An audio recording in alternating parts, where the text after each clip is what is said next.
That's not a knife. That's a knife. Welcome back, everybody. Tonight we're going to talk about the first U.S. made pocket knife that I've ever owned. The Benchmade Custom Osborne 940. Let's open this up. You all have seen it in my first video there. This is the box it came in. Had the sticker, the access lock, has your little pamphlet of maintenance guides and all that stuff, and your warranty information and the commitment and everything else like that. Let's not take too much time there. Comes in this little Benchmade drawstring bag, and so I went to a few different knife shops and held several different Benchmades because at the time Benchmade is the way I wanted to go with my first U.S. knife. I'm messing around with that box too much. Benchmade is the way I wanted to go with my first pocket knife. I originally had wanted the Benchmade Bug Out. I am so glad I did not pick that, and glad I went to shop at stores and hold them in hand, so I knew exactly what they were going to feel like. The Bug Out was way too small. This one's fairly small still, but the Bug Out felt incredibly way too small and uncomfortable for my hand. So I got to hold the 940, the green aluminum scales with the purple back spacer, and at that point in time, that was the knife that I knew I wanted to get. So I like the blade shape, the reverse tanto, the Warncliffe, whichever one you want to call it. So the Osborne was what I wanted. So I went to the Benchmade website, did some research. I was searching for local shops that had the Benchmade 940. Unfortunately, the closest one was 45-ish minutes away. So I went to the website, and the Benchmade website, and started doing some looking and found out that they offered the custom shop. So I built this Benchmade Osborne to the exact spec that I wanted it to be. So the green would have been great. It would have served the same purpose, done the same exact tasking. I would have had to change out the pocket clip eventually from the factory non-deep carry pocket clip. I really enjoyed the deep carry pocket clips. The only thing that I have been unhappy with is, as you guys have seen in my last couple of videos, all of my knives have a lanyard. And guess what? The first knife I ever bought, no lanyard hole. I have used some nano cord and put it through one of these screw holes, right, and kind of wrapped it off to the side, and it kind of worked, but it looked really goofy, so off it went. So as I was going through and selecting what I was wanting to get, I really loved the color red, and I wanted a red and black pocket knife. I would have liked to have a black coated blade, but they didn't offer that in the steel that I got.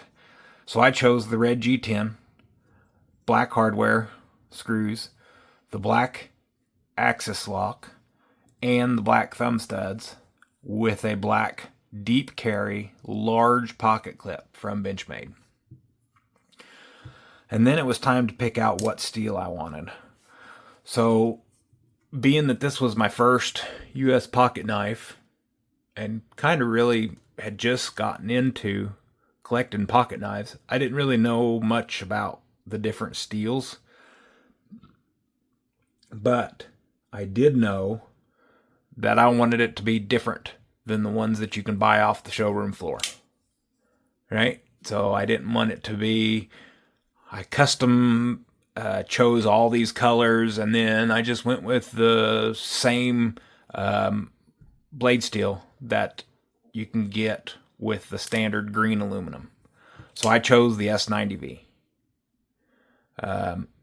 At the time, I didn't know much other than the little spec sheet that they give you on their build out menu, that the edge retention is higher than S30V, but I really didn't know the difference.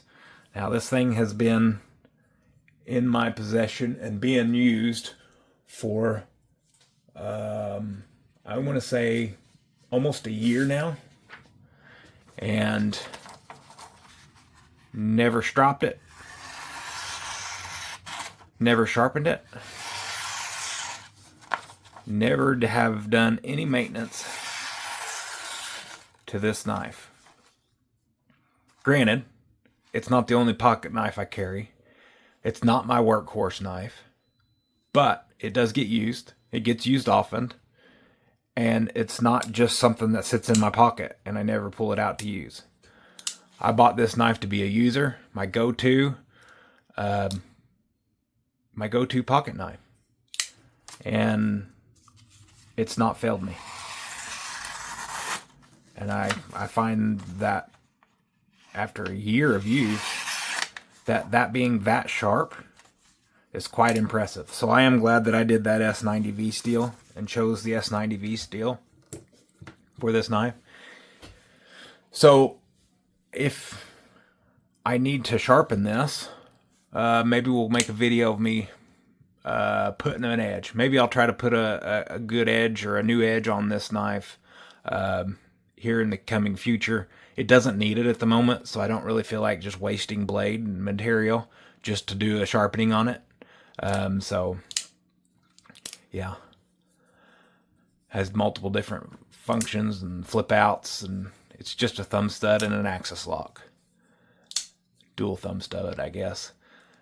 So that's my choice or that was my choice for my first knife. Now going back, what I know now, after almost a year of collecting pocket knives, going back, would I do this again?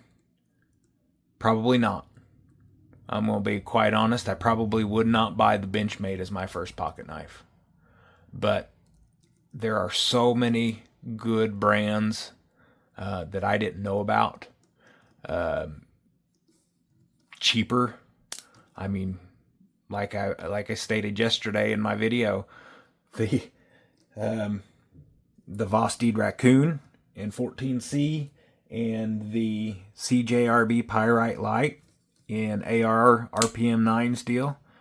Granted, those aren't USA made knives, so maybe I shouldn't say that I wouldn't choose this. But knowing what I know now, Benchmade is probably not going to be my first choice to tell somebody to get as their first USA made pocket knife.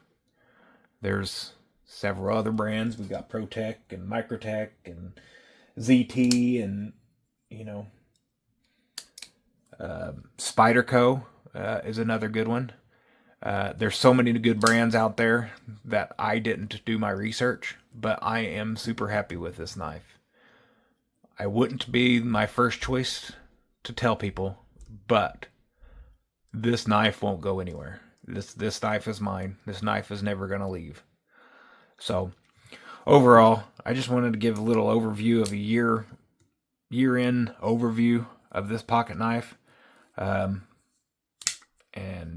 just tell you my opinion on this knife. And I hope you all enjoy. Hope you all have a good evening, good day, good evening, whichever one you're watching. And God bless. Thanks for watching.